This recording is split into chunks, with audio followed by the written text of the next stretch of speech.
Oke, assalamualaikum. Kembali di tempat kerja yang kadang berisik, kadang sepi karena di pinggir jalan, ya wajar lah. Saya nggak bisa komplain karena tempatnya yang ada ya seperti ini, harus terima. Pada kesempatan kali ini saya akan berbagi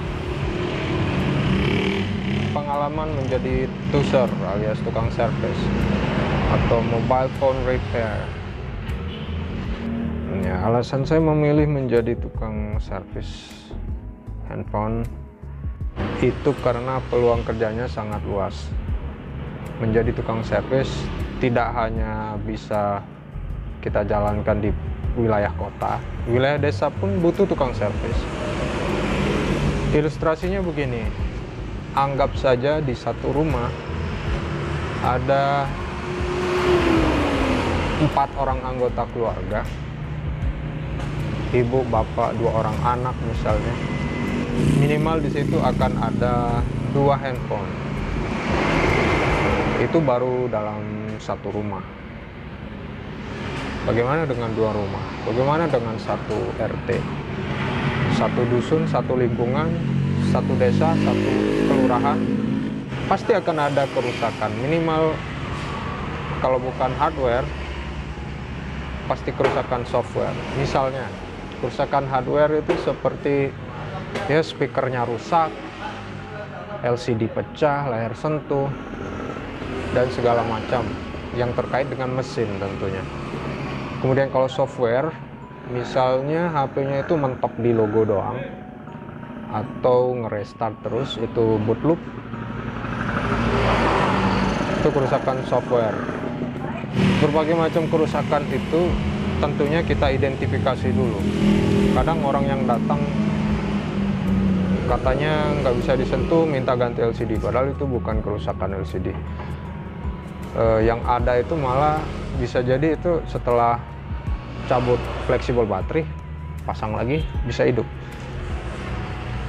Cara saya tidak selalu menuruti apa yang diminta oleh user, karena bisa jadi yang mereka sangkakan sebagai penyakit HP-nya itu bukan penyakitnya.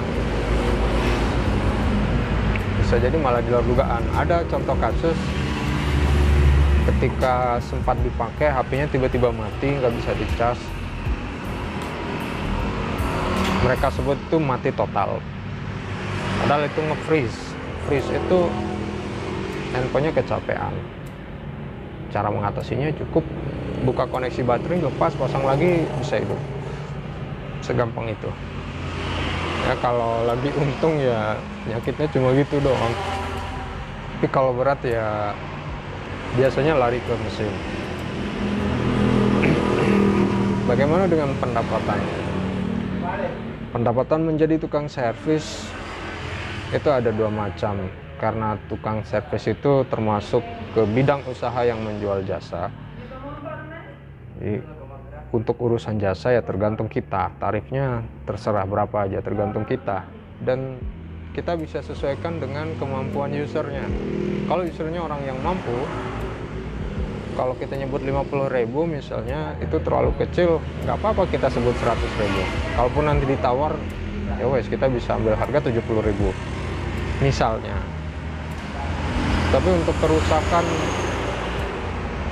yang dibawa oleh user yang kita kenal, penghasilannya nggak seberapa, ya wes rasa empati diperlukan di situ. Ya kita kadang seperti sedekah, ya gratis. Tapi kalau pengerjaannya itu menggunakan modal, minimal ambil harga modal itu untuk membantu mereka. Kita jujur aja, kita kadang hati nurani ini perlu dibuka sedikit lah, sekalipun ini usaha, tapi untuk membantu orang juga, nggak melulu tentang uang. Biar ada jadi pahala buat kita lah. Saya nggak terlalu jauh mau nyinggung tentang pahala, karena ini suatu hal yang tidak terlihat. Yang penting berpikir positif, ini sebagai amal kita sajalah gitu.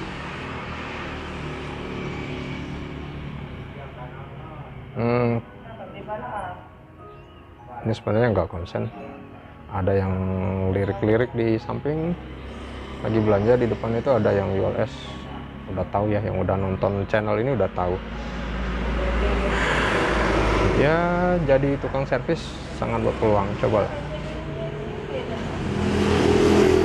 Tapi susahnya harus mulai dari mana ya. Pertama yang saya lakukan itu sering-sering nonton di YouTube aja, kita belajar lah.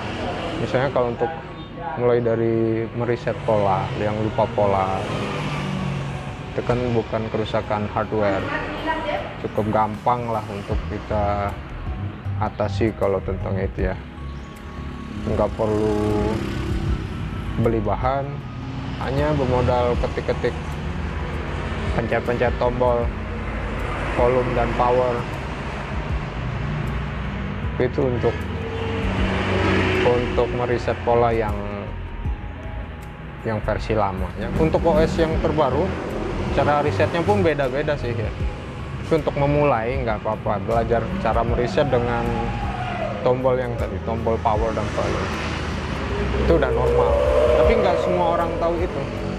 Nggak apa-apa mulai belajar dari situ. Saya juga memulai dari belajar meriset, kemudian belajar nge-flash, dan sekarang merambah ke hardware juga, mulai ganti LCD, kerusakan mesin. Walaupun saya belum paham betul apa itu komponen-komponen yang ada di hardware-nya, di mesinnya, tapi secara bertahap dengan rajin-rajin menonton kerusakan-kerusakan yang ada di YouTube bisa membantu. Ya nggak ada salahnya mencoba, karena peluang usaha di jasa servis handphone ini bisa dibilang sangat luas.